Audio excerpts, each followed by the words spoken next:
이번 시간에는 등비수열의 극한에 대해서 알아보도록 하겠습니다. 학습 목표는 등비수열의 극한값을 구할 수 있다입니다. 우리가 수학2에서 수열을 두 개를 배웠어요. 등차수열과 등비수열 이렇게 두 가지를 배웠는데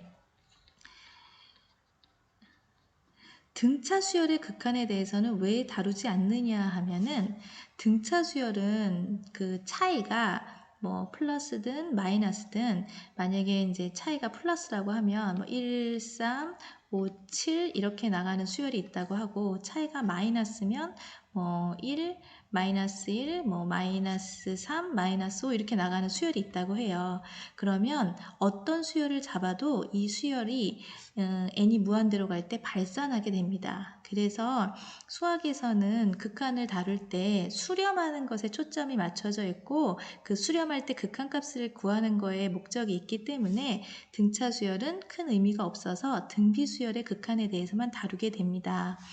등비 수열의 수렴과 발산을 알아보면 생각 열기에서 좀 예시가 나와 있는데요. 다음 그림과 같이 1단계에서 넓이가 1인 정사각형 모양의 종이가 있어요. 넓이가 1이니까 이제 여기 가로, 세로가 1이 되겠죠. 이것을 반으로 자릅니다. 그리고 2단계에선 요걸 또 다 반으로 잘라요. 그러면 사각형은 점점 작아질 거고 종이의 개수는 점점 늘어나겠죠. 그래서 종이 조각의 개수를 AN, 종이 조각 하나의 넓이를 BN이라고 하면 개수는 여기가 1단계에선 2개가 되고 이걸 또 자르면 4개가 되고 또 3단계에선 8개가 되고 뭐 이런 식으로 커진단 말이에요. 그래서 이제 그 밑에 어떻게 변하는지 추측해 보자 하면 이 종이 조각의 개수는 늘어날 거고 넓이는 줄어들겠죠. 하나의 넓이는 2분의 1 되고 또 반으로 줄면 4분의 1, 또 반으로 줄면 8분의 1 이렇게 될 거예요. 그럼 이렇게 무한번 계속하게 되면 결국 얘가 극한에선 어떻게 될 거냐.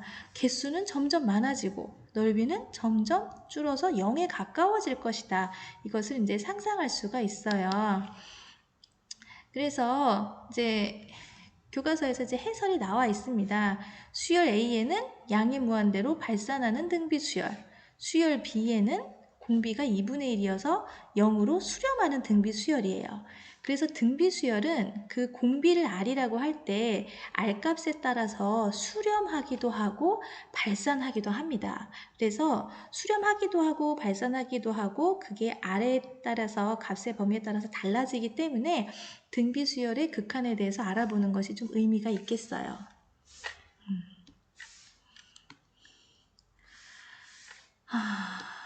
이제 원래 이번 단원의 목적은 등비 수열의 이제 극한값을 구할 수 있는 것이거든요. 하지만 여러분이 공부를 아주 잘하고 싶다면 그게 왜 그런 결과에 이르게 되었는지 이 과정을 모두 증명할 수 있는 능력도 중요합니다. 일단 처음으로 공비가 1보다 클 때를 하게 될 텐데 증명에 앞서 한번 상상을 해보세요.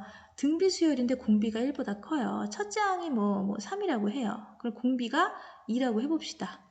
그러면 그 다음에 3위는 6, 6이 12, 또 24 이렇게 되겠죠. 그러면 커지겠죠. 이제 이거를 논리적으로 그 과정을 어떤 첫째 항과 어떤 공비, 1보다 큰 어떤 공비를 잡아도 성립한다는 걸 보이고 싶은 거예요. 여러 가지 증명 방법을 쓸 수 있겠지만 이제 가장 스탠다드하게 수학적 기납법으로 증명을 합니다.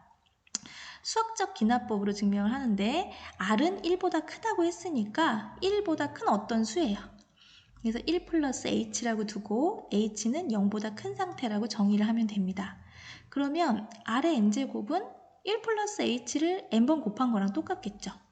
그러면 이 1 플러스 H의 n제곱이라는 건요.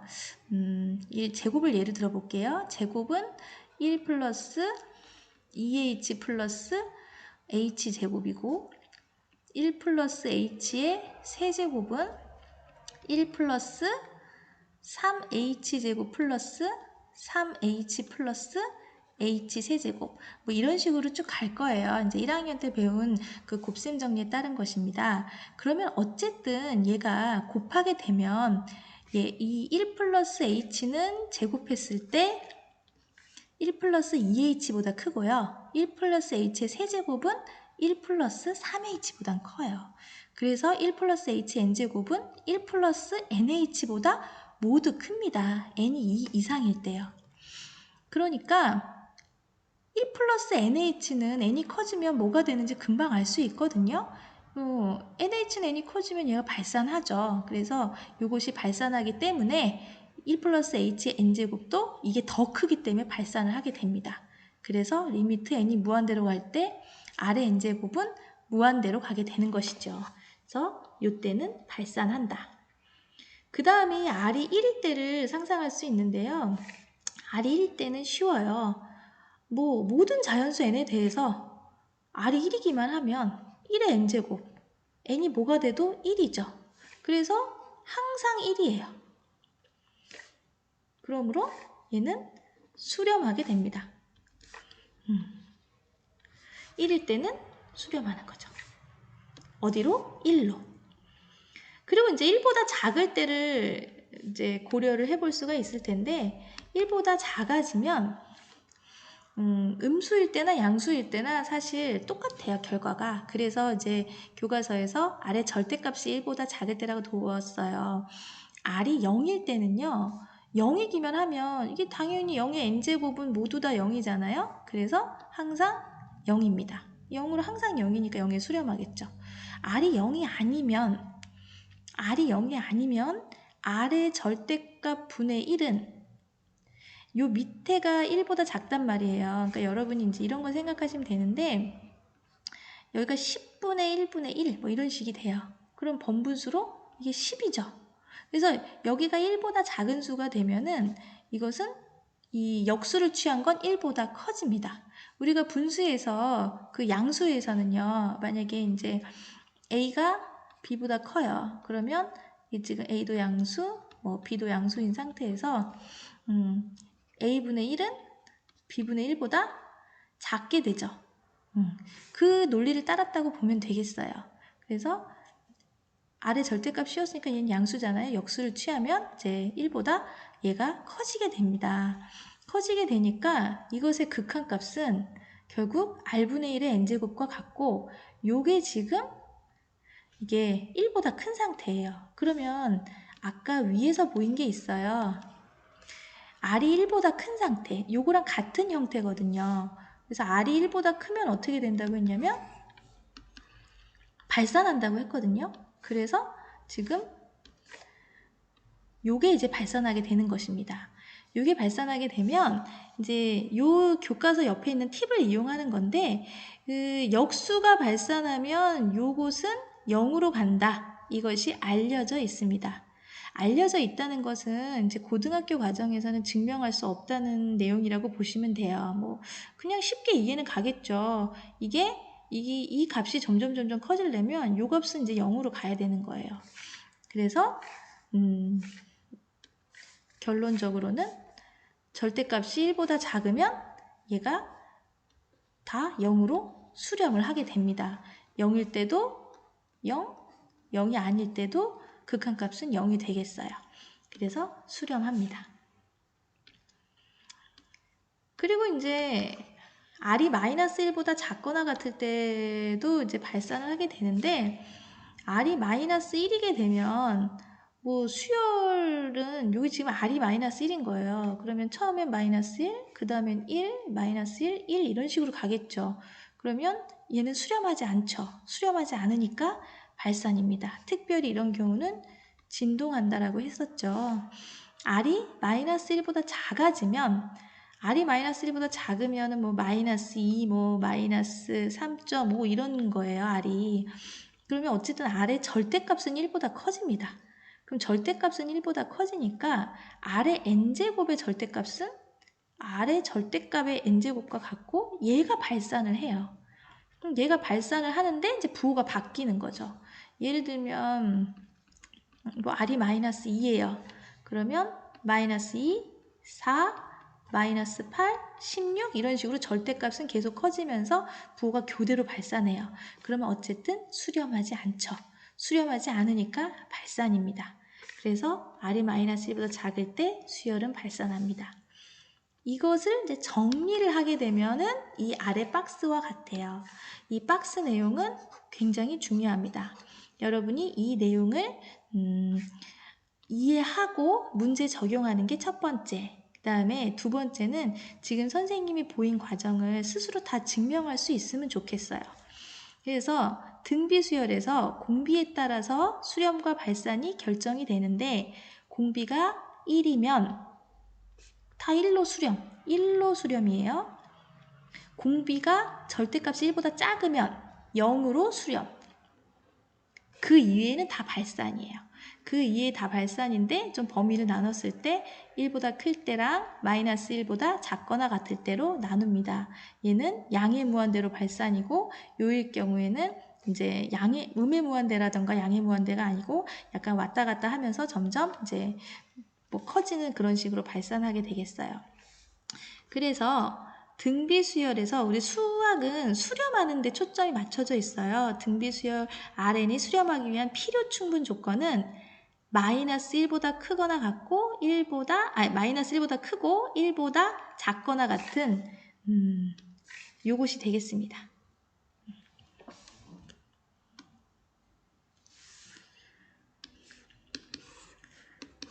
그럼 이제 예제 1번이 이제 대표적인 문제인데요.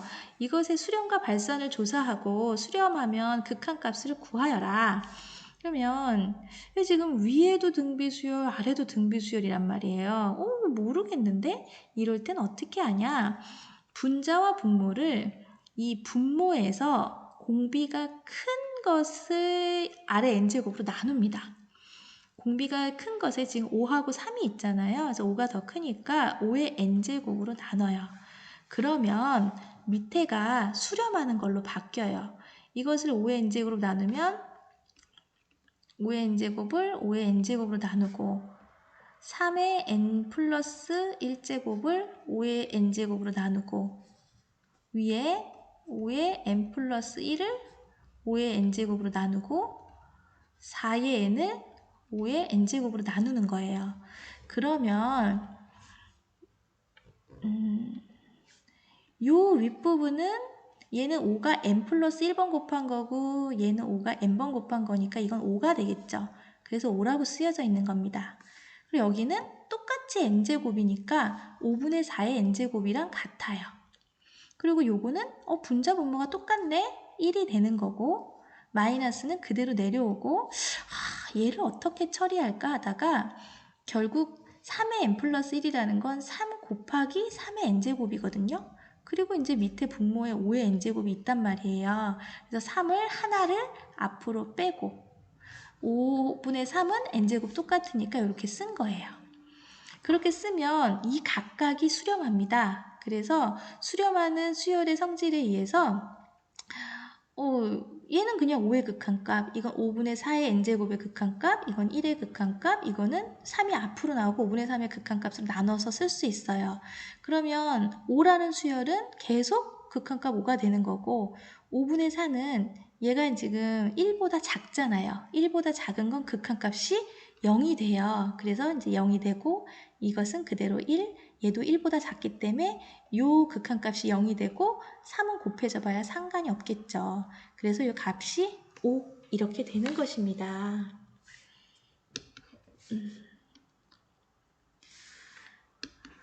예제 2번 같은 경우는 조금 다른데요. 아까는 여기 문제에 주어져 있는 그 공비가 정해져 있었잖아요. 근데 여기는 지금 공비가 정해져 있지 않고 그냥 R이 0보다 크다 이렇게만 나와 있어요. 그러면 R이 0보다 크다. 그럼 우리가 이제 범위를 나눌 때 사실 어떻게 나누냐면 R이 1일 때 R의 절대값이 0보다 작을 때 R이 1보다 클 때, R이 마이너스 1 이하일 때 이렇게 나눴단 말이에요. 그럼 이 중에서 뭐가 빠지는 거냐면은 2가 없으면 되겠죠. 0보다 크다라고 했으니까. 0보다 크다라고 했으니까 이것도 아래 절대값이 0보다 뭐 작다. 이게 1보다 작다. 1보다 작다 이게 아니고 이 부분을 뭐라고 바꾸면 되냐면 R의 절대값이 0에서 절대값도 안 써도 되겠네요. 0보다 크니까. R이 0에서 1 사이일 때 이렇게 바꾸면 되겠어요.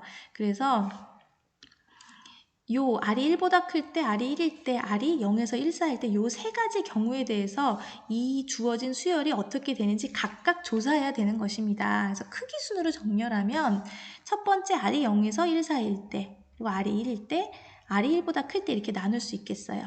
이렇게 되면 R의 n제곱의 극한값이 0이라 그랬죠. 그러면 요곳의 극한값이 0이니까 얘네들이 다 0이 되고 1만 남아서 값이 1로 수렴입니다. R이 1일 때는 R의 n제곱이 어쨌든 1이에요. 그래서 여기가 이제 극한값이 다 1이 되니까 분자의 극한값이 0이 돼서 0이 되고 R이 1보다 클 때는 여기 이제 분모에서 큰 게 지금 R로 보는 거예요. 그래서 분자 분모를 다 R의 n제곱으로 나눠주면 지금 구하라는 게 1 플러스 R의 n제곱 분의 1 마이너스 R의 n제곱인데 여기를 각각 R의 n제곱으로 나눠주는 거예요. 그렇게 되면 이 앞부분은 R의 n제곱분의 1이 되고 여기는 마이너스는 그대로 있고 1이 되고 얘는 R분의 1의 n제곱이 되고 여기는 플러스 이제 1이 되는 거죠. 이걸 뭐 R의 n제곱분의 1로 써도 상관없습니다. 그런데 R이 1보다 크다고 했으니까 요것의 극한값은 뭐가 되냐면 다 얘네들은 0으로 가는 거예요. 이것들은 이제 다 0으로 갑니다. 그래서 남는 게 플러스 1, 마이너스 1만 남아서 이제 전체 극한값은 마이너스 1이 되겠어요. 여기서 주의할 점은 이 부호도 꼭 함께 계산을 해줘야 된다라는 점입니다. 그래서 이제 답은요, 다 써야 되는 거예요. 그러니까 이게 이제 만약에 주관식 서술형이다. 그러면 여기서부터 여기까지. 결론은 구간이 여기일 때는 1의 수렴, 1일 때는 0의 수렴, 1보다 클 때는 마이너스 1에 수렴한다. 이 전체가 모두 다 답이 되겠습니다. 오늘은 이상